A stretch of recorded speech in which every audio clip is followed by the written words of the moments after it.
Son eu outra vez, muller. Vaiche internet. Podo usar a túa rede? Claro, xa sabes que con Reden vai perfecto, pero ainda non falache con eles.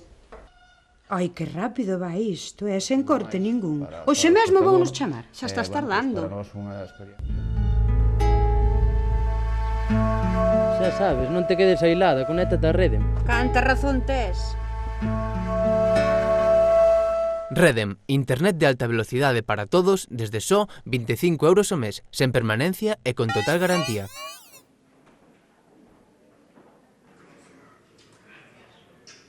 O Pazo de Sabadelle en Chantada recolle ata o mes de outubro unha mostra de arte fotográfica mesturada cun universo de sabores da terra.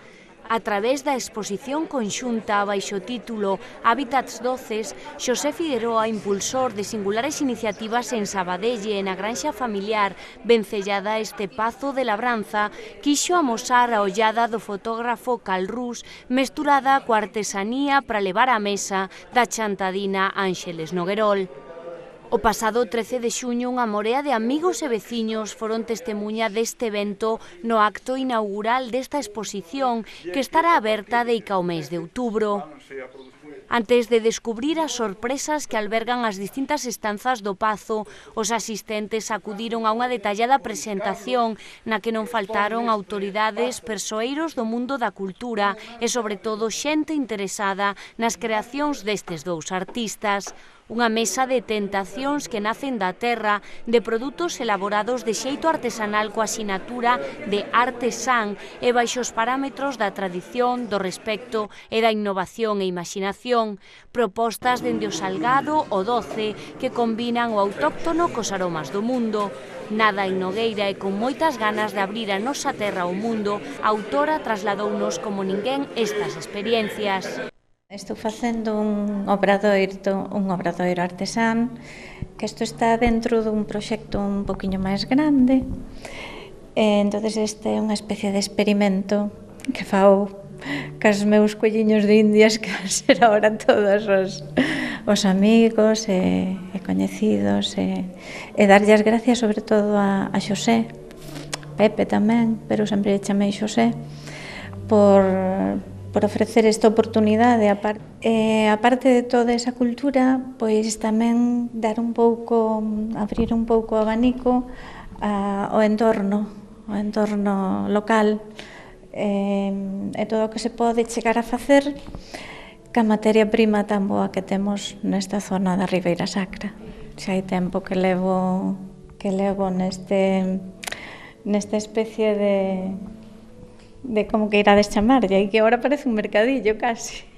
Temos mermeladas de cereixa, do que máis teño quizás, porque a zona préstase, temos cerdeiras, aunque foron morrendo, pero bueno, hoxe fun plantando outras, teño tíos, e bueno, vanme pasando, de cabaza, de figos con amendoas, de kiwi, confituras de pemento, logo tamén temos breves ou salsas agridoces, que tamén lles chaman chutneys, témolos de fresa, témolo de mazá con pasas, témolos de cebola, que non sei se está por aí, temos tamén o famoso ketchup, pero este é totalmente natural.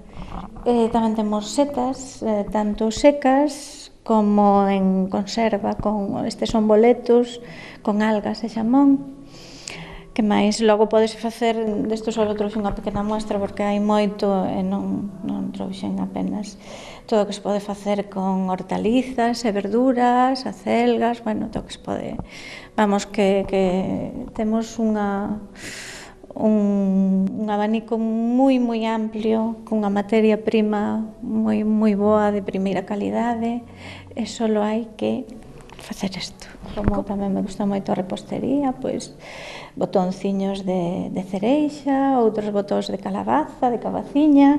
Naceu como unha afición, está dentro, este pequeniño obradoiro artesán está dentro de outro proxecto un pouquiño máis grande, que a ver se vai ou non vai arranque. E deste bosque de manxares na esencia da nosa ribeira e montaña viaxamos a recunchos exóticos e lonxanos na xeografía, pero próximos no humano. Cal Rus, de nome artístico, trae o mundo a Sabadelle a través das olladas da xente, das paisaxes impensables e de momentos captados do xeito máis natural co branco e negro da súa fotografía.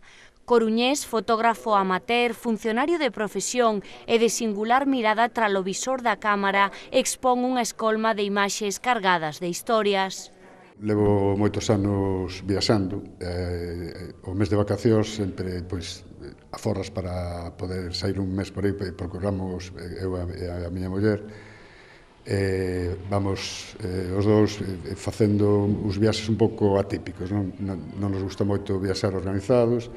Entón collemos a mochila, un billete de ida e volta e despois andamos o noso aire utilizando os transportes públicos e procurando non ir a sitios que estean moi masificados de turismo. Bueno, iso permite achegar e traer este tipo de imaxes, atoparse con estes retratos que vemos, non? Sí. Esta, por exemplo, é unha india tamil que está en Sri Lanka, que estaba recollendo té.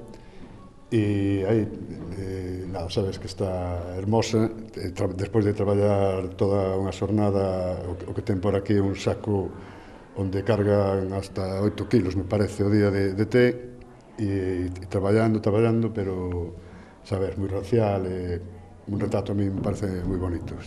Hábitats, unha selección de fotos feitas ao longo de varios anos, a verdade é que de moitos.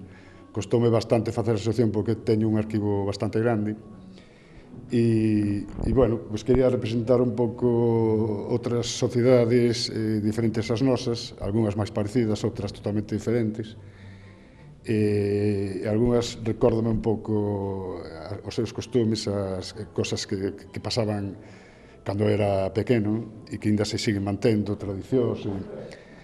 E, bueno, son sociedades que a mellor teñen moito menos do que temos nós, pero que gardan uns sentimentos, uns valores, unhas actitudes respetuosas caros demais, que no noso primeiro mundo, son historia. Tamén na parte de arriba no corredor hai unhas fotos da Ruta 66 e de Nova York e de San Francisco, que non deixa de ser outro hábitat tamén, non? Pero, bueno, a min gustame máis outras sociedades que sean máis diferentes da nosa. Para min a fotografía a que máis me gusta é en branco e negro, non é que todo faga en branco e negro, de feito, agora que as cámaras digitais o disparar ou arquivar en formato RAW, pois as fotos arquivas en cor, non?